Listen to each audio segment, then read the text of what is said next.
wabarakatuh. Apa kabar teman-teman semua? Di sini saya akan memaparkan sedikit materi tentang metabolisme. Sebelumnya, perkenalkan, nama saya Nuris Fuaida. Saya dari Pendidikan Biologi Universitas Islam Blitar.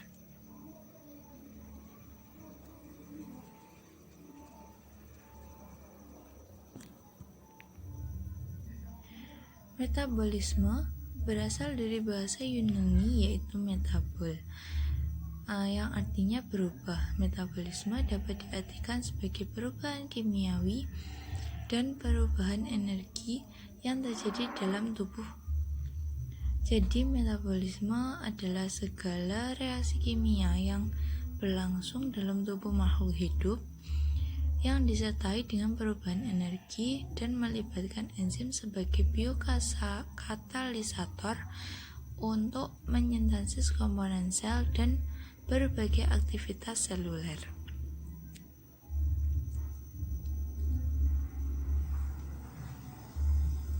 Molekul-molekul yang terkait dengan proses metabolisme, yang pertama ada ATP. ATP merupakan molekul berenergi tinggi. Molekul ini merupakan ikatan adenosin yang mengikat 3 gugusan fosfat dengan ikatan yang lemah sehingga mudah melepaskan ikatan fosfatnya pada saat mengalami hidrolisis.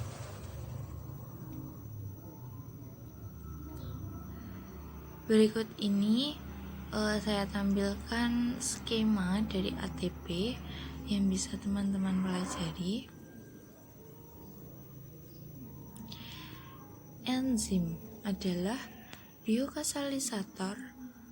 katalisator organik yang dihasilkan organisme hidup di dalam protoplasma yang terdiri atas protein atau senyawa lain yang berikatan dengan protein.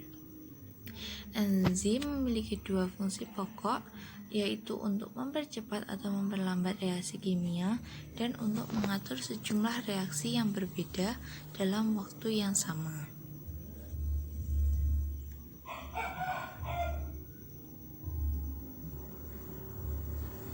Enzim disintetis dalam bentuk calon enzim yang tidak aktif, kemudian diaktifkan dalam lingkungan atau pada kondisi yang tepat. Misalnya tripsinogen yang disintetis dalam pankreas diaktifkan dengan memecahkan salah satu peptidanya untuk membentuk enzim tripsin yang aktif. Bentuk enzim yang tidak aktif itu disebut dengan zymogen. Enzim tersusun atas 2 bagian. Apabila enzim dipisahkan satu sama lain menyebabkan enzim tidak aktif, namun keduanya dapat digabungkan menjadi satu, yang disebut holoenzim. Kedua bagian enzim tersebut yaitu apoenzim dan koenzim. Adapun faktor yang mempengaruhi kecepatan reaksi enzim ada konsentrasi substrat, konsentrasi enzim, suhu, pH, dan yang terakhir ada aktivator dan inhibitor. Metabolisme dibedakan menjadi 2, yaitu katabolisme dan anabolisme.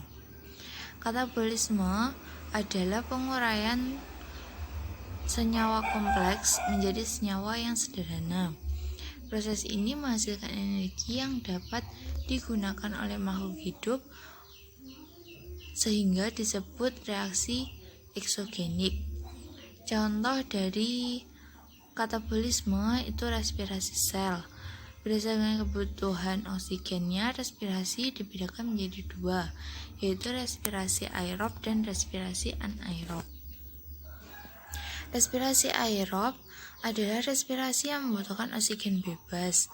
Oksigen merupakan penerima hidrogen terakhir, sedangkan respirasi anaerob adalah respirasi yang tidak membutuhkan oksigen bebas. sebagai penerima hidrogennya itu bukan oksigen tetapi senyawa lain seperti asam pirufat dan asetaldehid. Respirasi aerob memiliki 4 tahap, yaitu glikolisis, dekarboksilasi oksidatif, siklus Krebs, dan sistem transfer elektron.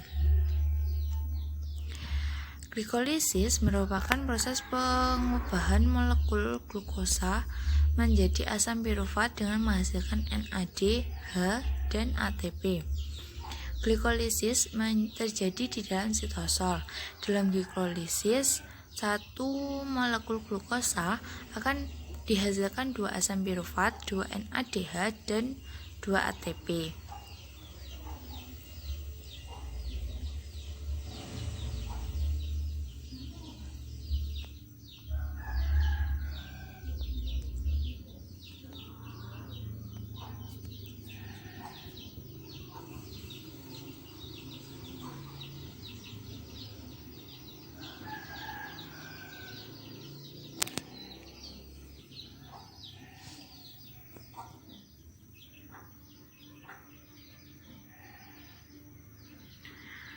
Yang kedua, dekarboksilasi oksidatif.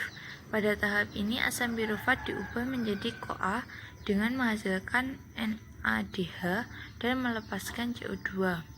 Pada organisme eukariotik, dekarboksilasi oksidatif berlangsung dalam matriks mitokondria, sedangkan pada prokariotik terdapat pada sitosol atau cairan sitoplasma sel. Siklus Krebs berfungsi menghasilkan energi dan berbagai senyawa antara yang akan digunakan untuk sintesis senyawa lain. Tahap ini berlangsung di matriks mitokondria. Sistem transfer elektron berfungsi mengoksidasi NADH dan FADH2 dari tahap sebelumnya. Tahap ini berlangsung di dalam mitokondria.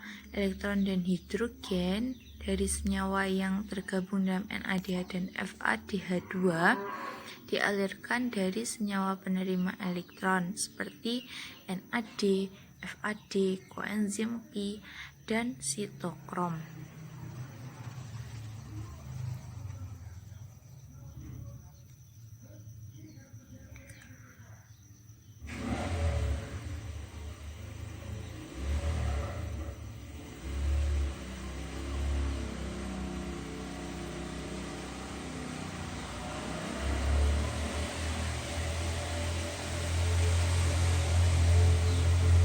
Perbedaan jumlah ATP pada organisme eukariotik dan prokariotik. Pada organisme eukariotik, oksidasi NADH dan FADH terjadi dalam mitokondria. Namun NADH hasil glikosis dibentuk dalam sitosol yang mengakibatkan NADH tersebut harus dimasukkan ke mitokondria. Pemindahan 2 NADH hasil glikosis tersebut memerlukan 2 ATP. Dengan demikian, jumlah total ATP yang dihasilkan oleh organisme eukariotik itu sebanyak 36, sedangkan pada organisme prokariotik tidak memiliki mitokondria sehingga tidak terjadi pengurangan ATP untuk pemindahan NADH ke dalam mitokondria. Jadi jumlah total ATP-nya sebanyak 38 ATP. Ini adalah jumlah energi yang dihasilkan dari setiap molekul glukosa pada organisme eukariotik yang bisa teman-teman pelajari.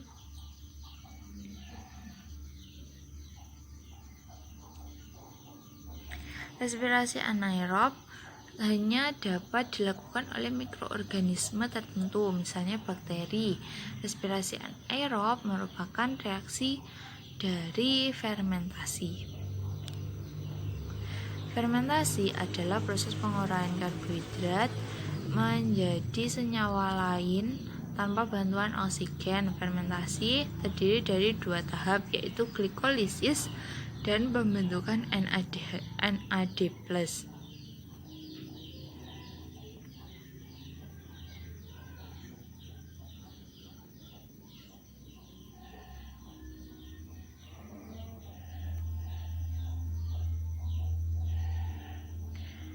Ini adalah skema atau bagan dari proses fermentasi. Anabolisme merupakan proses pengubahan senyawa kompleks dari senyawa yang lebih sederhana. Proses ini membutuhkan energi bebas dari lingkungannya. Contohnya itu adalah fotosintesis dan kemosintesis. Fotosintesis terjadi pada tumbuhan yang berklorofil. Fotosintesis merupakan proses penyusunan zat organik dari zat anorganik dengan menggunakan energi dari cahaya. Zat organik yang terbentuk dari fotosintesis itu berupa karbohidrat, di mana karbohidrat tersebut dapat digunakan untuk membentuk zat lain seperti protein dan lemak. Rumus umum dari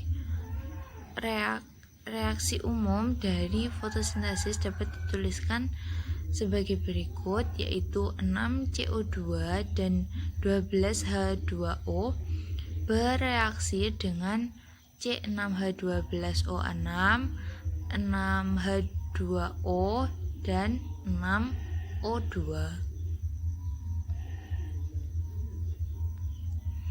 Pada dasarnya, proses fotosintesis terjadi dalam 2 tahap, yaitu reaksi terang atau reaksi bergantung cahaya dan reaksi gelap, yaitu reaksi tidak bergantung cahaya.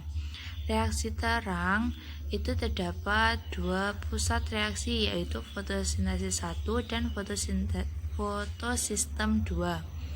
Pada FS1 terdapat klorofil A683 dan karotenoid yang mampu menyerap energi cahaya maksimum dengan gelombang 700 nm, sedangkan FS2 pada P680 diserap oleh klorofil A673 dan klorofil B.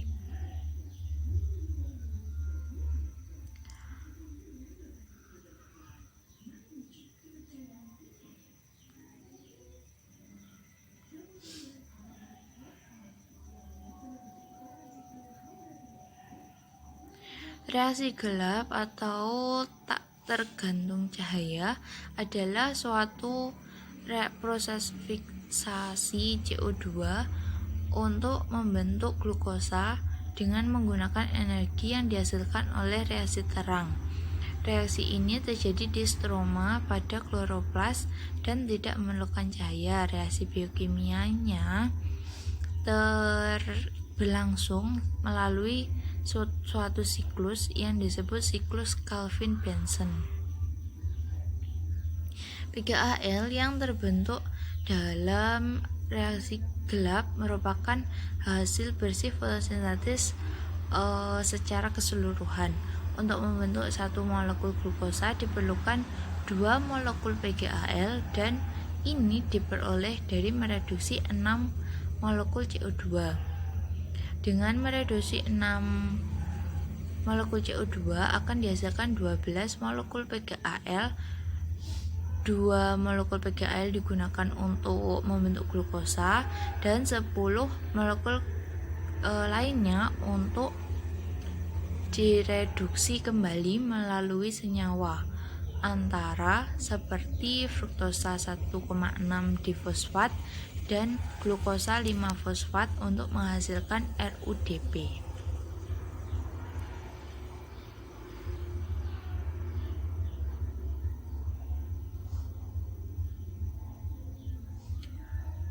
Kemosintesis terjadi pada beberapa bakteri yang menggunakan energi dari reaksi kimia anorganik sederhana untuk sintesa karbohidrat dan menggunakan energi kimia dari luar tubuh.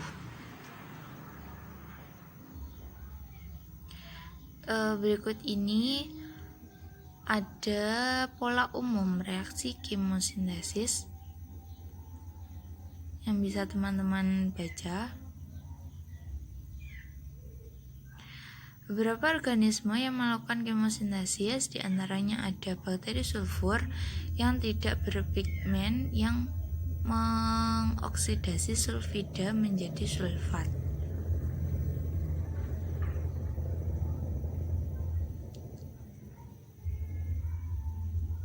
Kemudian ada bakteri besi yang mengoksidasi ferrohidroksida menjadi virihidroksida.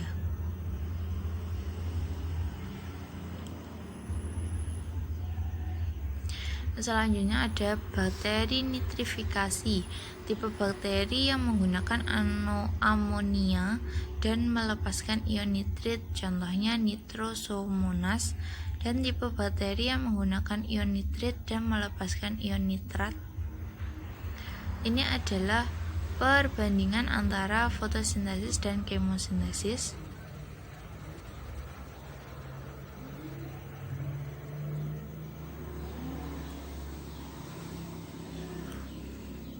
Keterkaitan antara anabolisme dan katabolisme. Karbohidrat menjadi salah satu komponen makanan yang kompleks. Komponen inilah yang menjadi salah satu bahan dalam proses metabolisme. Karbohidrat merupakan senyawa yang terbentuk dari molekul karbon, hidrogen, dan oksigen. Senyawa biologis ini hanya terdapat dalam jumlah 1% dari keseluruhan tubuh manusia. Diolah dalam tubuh sebagai bahan makanan, dicadangkan dalam bentuk glikogen, dan digunakan sebagai bahan bakar sel. Juga dibutuhkan dalam pembentukan tulang rawan. Dalam proses untuk menghasilkan energi, semua karbohidrat yang dikonsumsi akan masuk ke dalam sistem pencernaan dan juga usus halus terkonversi melalui berbagai tahapan. Dalam proses metabolisme, sel-sel yang digunakan di dalam tubuh dapat mengoksidasi glukosa menjadi CO2 dan H2O, di mana proses ini juga akan disertai dengan proses produksi energi.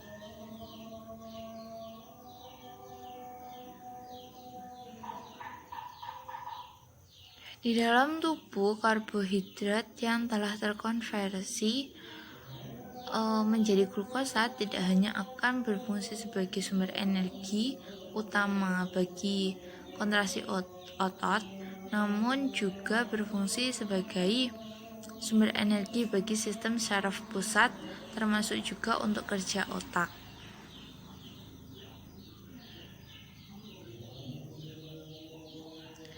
Keterkaitan metabolisme karbohidrat, lemak, dan protein ini adalah bagannya.